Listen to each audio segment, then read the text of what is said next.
que j'ai vu débarquer le premier détachement français. 60 hommes, sous le commandement du lieutenant Ballande. Les marins du Galilée escaladent la pente qui venait à cette porte. Au moment où Ballande s'apprête à franchir le seuil, les portes se referment. Ballande met son pied entre les vantaux et repousse la porte. À cet instant, un coup de fusil. Il reçoit une balle dans la main. Son épée tombe. Il la ramasse et se retournant vers ses soldats. En avant, à la baïonnette! Tout en me rappelant l'origine des incidents qui avaient provoqué en 1907 l'intervention de la France, mon compagnon me conduisit chez un vieux photographe de ses amis, M. Schell.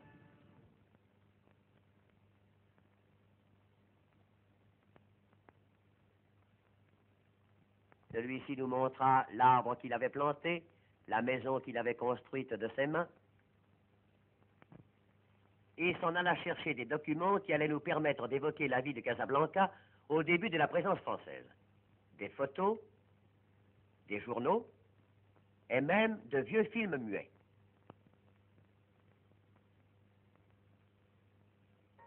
Voici comment débarquèrent, il y a une quarantaine d'années, les pionniers de la ville nouvelle.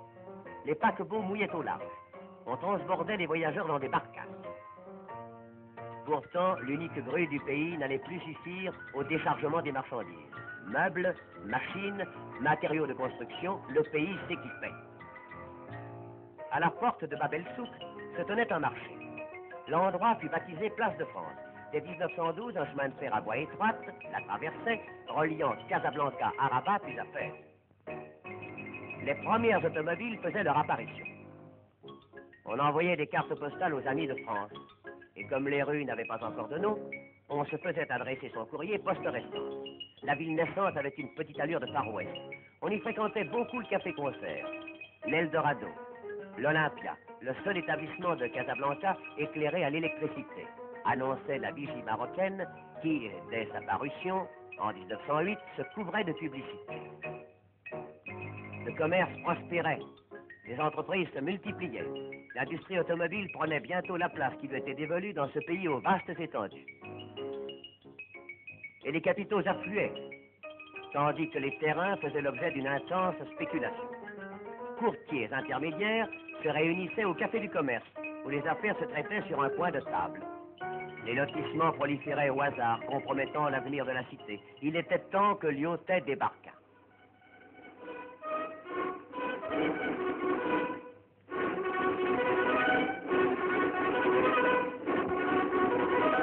Le 13 mai 1912, le général Lyautey arrive à Casablanca. Il vient de signer le traité de protectorat. D'installer sur le trône le sultan Moulay Youssef, père du souverain actuel. Ni la pacification du pays, ni la guerre qui 2 ans plus tard éclate en Europe ne l'empêcheront de réaliser la tâche constructive qu'il s'est assignée. Dès son arrivée, il fait établir un plan d'urbanisme. Sous son impulsion, Casablanca commence à prendre son aspect de grande métropole.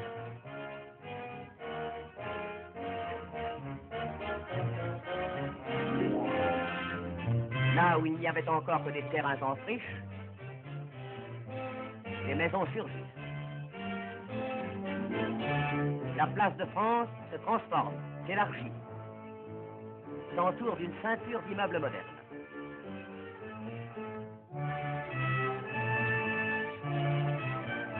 L'hôtel de ville, le palais de justice, s'édifie autour de la place administrative. Mais l'idée maîtresse de Lyautey, c'est ce port, avec sa jetée de 3 km et ses 100 hectares de superficie. Ce port qui va déclencher l'essor de Casablanca.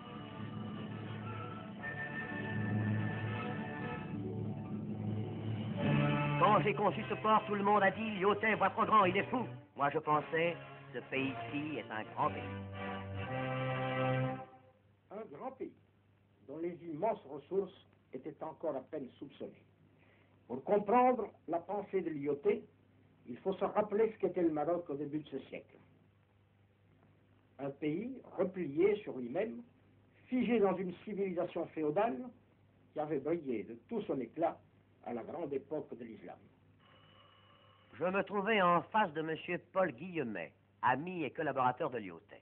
Un de ces Français qui, par leur clairvoyance, leur connaissance du pays et de sa langue, ont été les vrais artisans de la collaboration franco-marocaine. ses antiques traditions.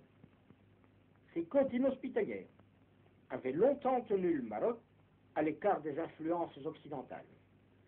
Pour le rattacher au monde moderne, il fallait d'abord lui ouvrir une porte sur l'Atlantique.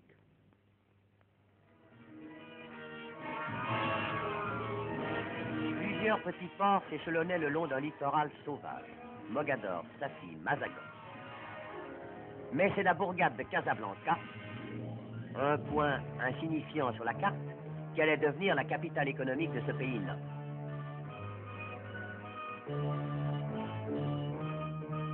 La situation géographique de Casablanca devait en faire un des carrefours de l'Atlantique Nord.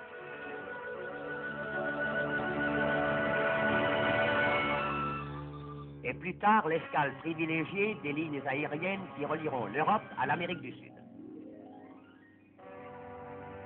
À égale distance de Fès et de Marrakech, Casablanca sera le nœud des voies de communication intérieures, le pôle de la vie économique du pays.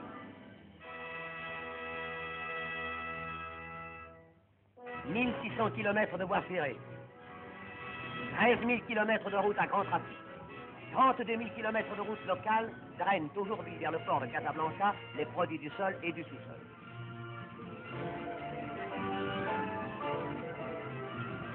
Et d'abord, cette grande richesse du Maroc, les phosphates. Extraits des gisements de Kouriga et de Louis Gentil, 4,5 millions de tonnes de phosphates sont embarquées chaque année sur des centaines de cargos battant pavillon de toutes les nations. Par l'importance de son trafic, Casablanca rivalise avec Marseille et Rouen.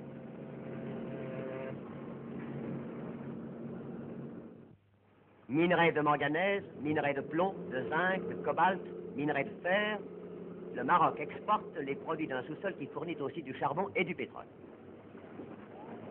De gigantesques silos permettent d'entreposer les céréales. Pays de grande culture, le Maroc expédie à l'Europe son orge et ses légumes secs, ses oranges, ses clémentines, ses tomates fraîches, ses conserves. Mais déjà, le port est trop petit. Il faut l'agrandir.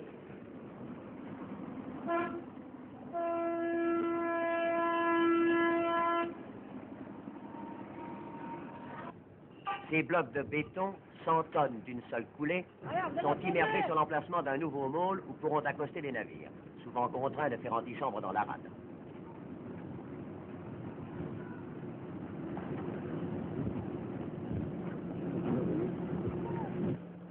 L'ancien petit port est maintenant réservé au trafic de la pêche, une des grandes activités marocaines.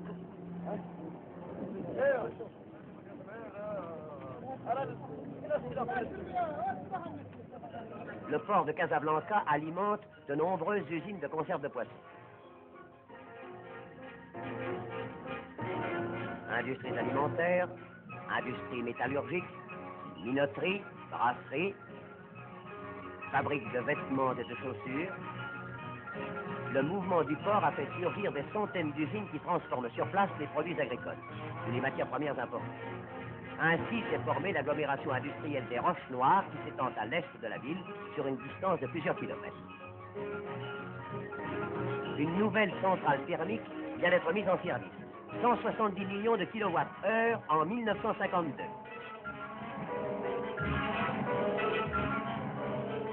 Et les 320 000 tonnes de ciment produits par l'industrie locale ne suffisent plus aux besoins d'un pays dont l'essor économique se traduit par cet impératif construire. Depuis 40 ans, Casablanca n'a pas cessé d'être un chantier. Vaste stade, usine gigantesque. Le béton qui coule sans cesse façonne et modifie les traits de la cité qui vient de lancer dans l'espace la voûte de son palais de la Foire. Une seule portée de 90 mètres.